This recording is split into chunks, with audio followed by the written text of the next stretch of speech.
দুটো জিনিস, একটা জিনিস আপনার দৃষ্টি আকর্ষণ করবো নিয়েছি, সেটা হলো আমরা ঈশান নামাজের সাথে সুন্নত বেতের সব পড়ে ফেলি, এটা কোনো দোষ নেই।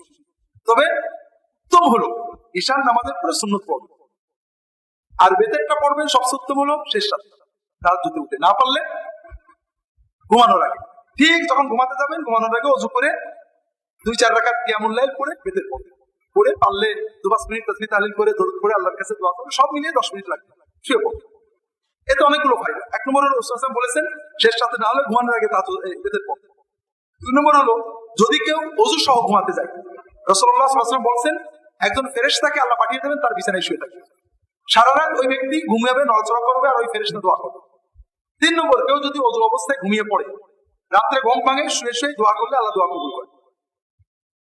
4 নম্বর হলো আপনি একবার ওযু করে কিছু নামাজ পড়লেন, আরেকবার ফ্রেশ ওযু করলেন, নামাজ পড়লেন, আবার নতুন করে আল্লাহর জিকিরের একটা মজা পাইলেন। কাজেই এটার অভ্যাস যদি করতে পারেন ভালো হয়।